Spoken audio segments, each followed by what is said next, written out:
Bonjour, aujourd'hui on plonge dans une période qui a littéralement tout changé, la révolution industrielle.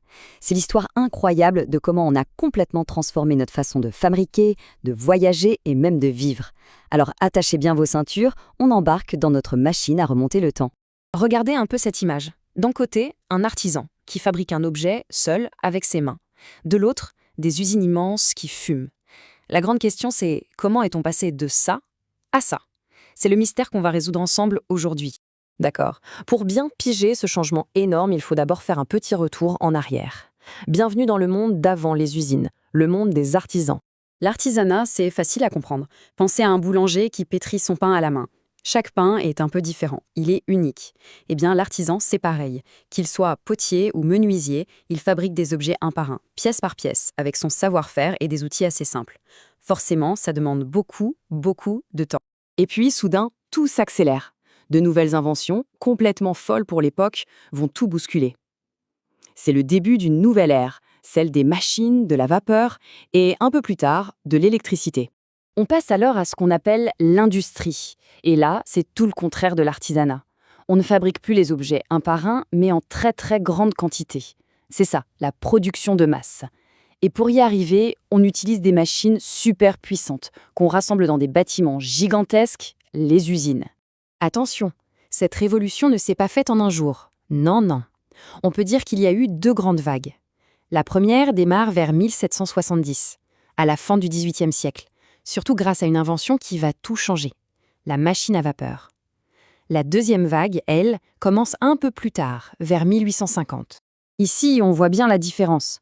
La première révolution, c'est vraiment l'âge du charbon, qui alimente la machine à vapeur, qui, elle-même, fait avancer les trains, les fameuses locomotives. La deuxième révolution, c'est l'arrivée de nouvelles énergies, comme l'électricité et le pétrole. Et c'est grâce à ça qu'on verra apparaître, par exemple, la voiture. Et voici la grande star de la première révolution, la machine à vapeur, perfectionnée par un certain James Watt. Le principe est juste génial. En chauffant de l'eau dans une chaudière, on crée de la vapeur. Et cette vapeur, elle a une force incroyable, capable de pousser un piston et de faire tourner toutes les machines d'une usine. C'est le premier vrai moteur de l'histoire. Et si on met cette machine à vapeur sur des roues et qu'on la pose sur des rails? Eh bien, on obtient la locomotive. D'un coup, le chemin de fer va tout révolutionner. Imaginez, on peut enfin déplacer des tonnes de charbon, de marchandises et bien sûr des gens beaucoup plus vite et beaucoup plus loin. Un voyage qui prenait des jours à cheval se fait maintenant en quelques heures. Le monde devient soudain plus petit. C'est fou, non? Toutes ces inventions, cette vitesse, cette production en masse, ça a l'air fantastique, c'est vrai. Mais attention, tout ce progrès a eu un coût et pour beaucoup de gens, ce coût a été très élevé. On va maintenant passer de l'autre côté du mur de l'usine pour découvrir une réalité beaucoup moins brillante. On va parler de la vie extrêmement difficile des ouvriers, c'est-à-dire de celles et ceux qui faisaient tourner ces nouvelles machines. La vie à l'usine était terrible. Les journées duraient plus de 12 heures dans un bruit assourdissant et la poussière. Les salaires, misérables, à peine de quoi se nourrir. Le travail était super dangereux, les accidents très fréquents. Et le pire, c'est que tout le monde travaillait, les hommes, les femmes et même les enfants. Et au tout début, il n'y avait aucune loi, c'est-à-dire aucune règle officielle pour les protéger. Rien. Regardez bien ces photos d'époque, elles nous racontent beaucoup de choses. Que ce soit dans les mines de charbon ou dans les usines de textile, le quotidien était juste épuisant et très risqué. On peut presque sentir la fatigue et la dureté du travail sur les visages de ces gens. Mais les ouvriers ne se sont pas laissés faire. Pour protester et essayer d'améliorer leur sort, ils ont commencé à s'organiser. Ils ont fait des grèves, c'est-à-dire qu'ils arrêtaient tous ensemble de travailler pour se faire entendre, et ils ont créé des syndicats. Un syndicat, c'est une sorte d'association de travailleurs.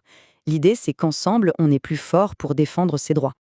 Et la Belgique dans tout ça? Eh bien, figurez-vous qu'elle a été l'un des tout premiers pays d'Europe à se lancer dans cette grande aventure industrielle. Une vraie championne même.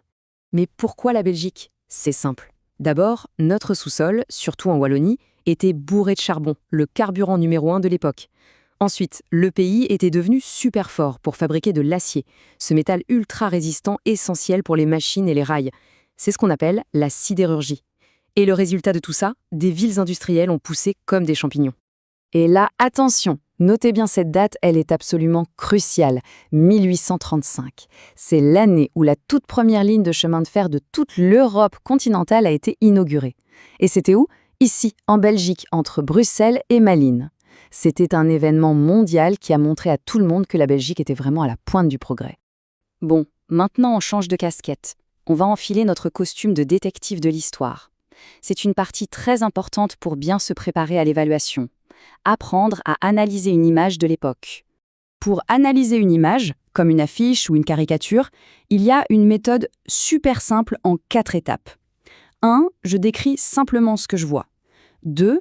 J'essaie de comprendre le message, ce que l'artiste a voulu nous dire. 3. Je cherche le problème précis qu'il critique. Et 4. Je relie tout ça à ce qu'on vient d'apprendre sur la révolution industrielle. Allez, on s'entraîne tout de suite avec cette affiche qui vient d'un syndicat de l'époque. Le titre est très clair, Réduisons les heures de travail. On applique notre méthode. Étape 1. Je décris.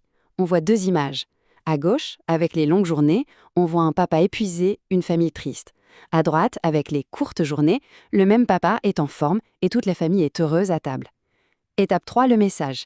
C'est clair, travailler moins longtemps, ça rend la vie de famille meilleure. Étape 3, le problème dénoncé. C'est donc que les journées de travail sont beaucoup trop longues. Et enfin, étape 4, le contexte. C'est une réclamation typique des ouvriers à l'époque de la révolution industrielle. Facile, non ? Voilà, on arrive à la fin de notre voyage dans le temps. Pour être sûr que tout est bien en place dans la tête, on va juste récapituler les quelques dates les plus importantes à retenir. Il faut bien retenir ces 3 dates. Vers 1770, Sademan, c'est la première révolution industrielle. 1835, date hyper importante, le premier train en Belgique et en Europe. Et enfin, vers 1850, c'est le début de la deuxième vague, la seconde révolution.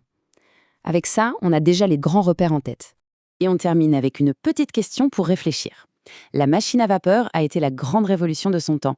Mais aujourd'hui, si on y pense bien, quelle serait l'invention qui est en train de tout transformer, un peu comme la machine à vapeur à l'époque ?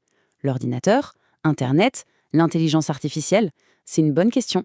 Merci d'avoir suivi cette analyse et à très bientôt.